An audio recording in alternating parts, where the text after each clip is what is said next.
Hey viewers, welcome back to my YouTube channel Zarina's accounting classes. आज के video में again accounting equation पर based एक क्वेश्चंस मैं आपके लिए लेकर आई हूँ। छोटा सा क्वेश्चन है बट डिफरेंट ट्रांजैक्शंस हैं इसमें। So let's start the question. The question is use accounting equation two show the effect of the following transactions on assets, liabilities and capital. Again वही क्वेश्चन है हमारा जो मैं प्रीवियस वीडियोज़ में भी करवा चुकी हूँ आपको, कि हमें एसेट्स, लाइबिलिटीज़ और कैपिटल पर इफेक्ट दिखाना है इन सारी ट्रांजेक्शन्स का। तो आइए देखते हैं ये सारी ट्रांजेक्शन्स क्या हैं। Started business with cash ₹70,000। 70,000 rupees से बिजनेस स्टार्ट किया गया। Purchase goods on credit ₹18,000।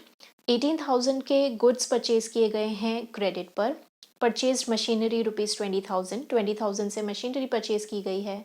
Payment made to creditors in full settlement. इसमें पेमेंट जो है क्रेडिटर्स की जो भी थी वो उन्हें दे दी गई है और फुल सेटलमेंट में दे दी गई है। देखिए, फुल सेटलमेंट का मतलब ये होता है कि जितनी भी पेमेंट करनी थी वो एक साथ कर दी गई है, उसको डिवाइड नहीं किया गया है। ठीक है, तो 17,500 जो है वो फुल सेटलमेंट में क्रेडिटर्स को पे कर दिया गया है। And the last transaction is depreciation on machinery ₹2,000। Business के पास जो भी मशीनरी थी उस पर डेप्रिसिएशन लगा दिया गया है 2,000 रुपीज़। ठीक है, तो अब हम देखेंगे कि इन बिजनेस ट्रांजेक्शन्स का हमारे अकाउंटिंग इक्वेशन पर क्या इफेक्ट पड़ता है। तो हमेशा की तरह मैंने आपके लिए पहले फॉर्मेट बना लिया है। On this side is the transaction side. यहाँ पर हम ट्रांजेक्शन्स का डिस्क्रिप्शन देते हैं। And here is the accounting equation assets is equals to liabilities plus capital.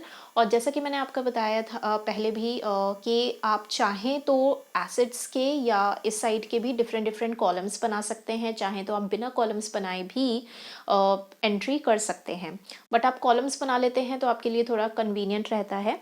तो और छोटा सा क्वेश्चन है तो हम कॉलम्स बना सकते हैं। तो आइए देखते हैं। पहला ट्रांजैक्शन जो था हमारा, स्टार्टेड बिजनेस विद कैश ₹70,000।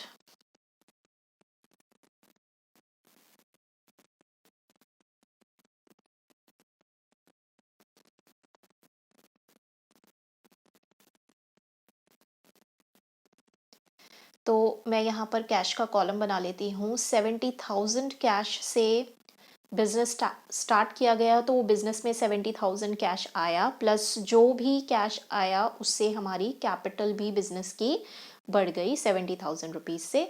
और बाकी कॉलम्स में आप 0 डाल सकते हैं। अभी मैंने कॉलम नहीं बनाए हैं तो अभी डालने की ज़रूरत नहीं है। तो 70,000 कैश एंड 70,000 कैपिटल आपका इंक्रीज हो जाएगा। ठीक है, next transaction is purchase goods on credit. 18,000 rupees के गुड्स जो हैं वो परचेज किए गए हैं क्रेडिट पर। परचेज्ड गुड्स ऑन क्रेडिट आप थोड़ा सा शॉर्ट में लिख सकते हैं। 18,000 के गुड्स परचेज किए गए हैं, तो इसका मतलब ये है कि बिजनेस के पास स्टॉक बढ़ जाएगा 18,000 से। तो 18,000 का स्टॉक बढ़ गया, बट क्योंकि क्रेडिट पर लिए गए हैं तो यहाँ पर बिजनेस के लिए क्रेडिटर्स बढ़ जाएंगे विद ₹18,000, क्योंकि क्रेडिट पे गुड्स लिए गए थे। तो 18,000 का स्टॉक बढ़ जाएगा और साथ ही 18,000 के क्रेडिटर्स बढ़ जाएंगे। और बाकी कॉलम्स में हम 0 लगा सकते हैं। ठीक है, तो इस तरह से ये ट्रांजैक्शन हो जाएगा। अब चलते हैं थर्ड ट्रांजैक्शन की तरफ।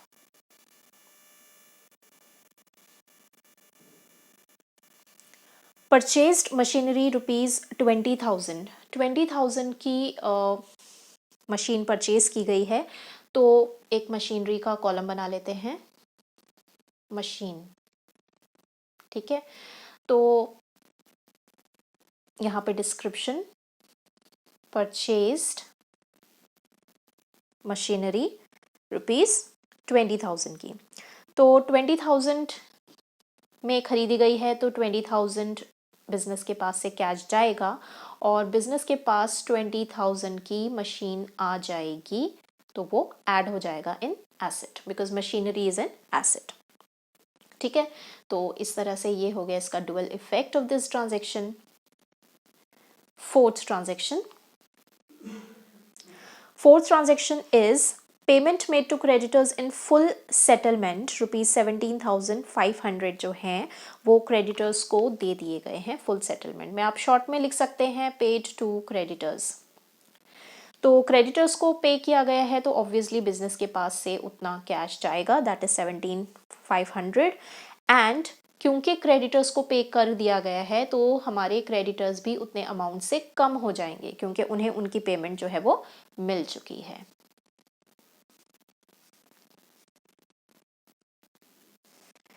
And moving on to last transaction, depreciation on machinery लगाया गया है 2000। ऑलराइट, तो मशीनरी पर डेप्रिसिएशन लगता है। डेप्रिसिएशन का कॉन्सेप्ट मैं आपको प्रीवियस वीडियोस में बता चुकी हूँ बिल्कुल क्लियरली। तो अभी मैं शॉर्ट में बस ये बता देती हूँ, डेप्रिसिएशन मशीनरी पर लग रहा है यानी कि उतने अमाउंट से मशीनरी की वैल्यू कम हो जाएगी जितना डेप्रिसिएशन लगेगा। तो 2000 का डेप्रिसिएशन है तो 2000 अमाउंट से मशीनरी का जो है डेप्रिसिएशन हो जाएगा, उसकी यानी वैल्यू कम हो जाएगी। ऑलराइट, और जब बिजनेस के किसी एसेट की वैल्यू कम हो रही है यानी बिजनेस की कैपिटल भी कम हो रही है, ठीक है, तो कैपिटल में भी हम 2000 लेस कर देंगे। ऑलराइट, इसका डिस्क्रिप्शन है डेप्रिसिएशन ऑन मशीनरी। ऑलराइट, तो इस तरह से हमने सारे ट्रांजैक्शंस के डुअल इफेक्ट दिखा दिए हैं। Now it's time to calculate the balance. तो सबका बैलेंस आ जाएगा सॉल्व करने के बाद 32,500 plus 18,000 plus 18,000 is equals to 500 plus 70,000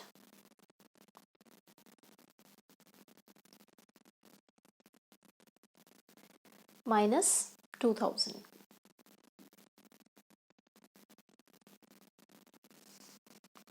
alright, तो इनको सबको सॉल्व करके आपका जो LHS और RHS का अमाउंट आना चाहिए वो आना चाहिए 68,500 ऑन बोथ साइड्स।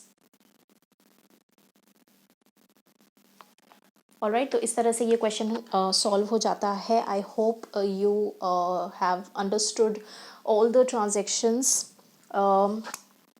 और अगर आपको कोई डाउट है, कोई भी क्वेश्चन है, कोई भी क्वेरी है तो do comment in the comment box and please like, share and subscribe to my channel.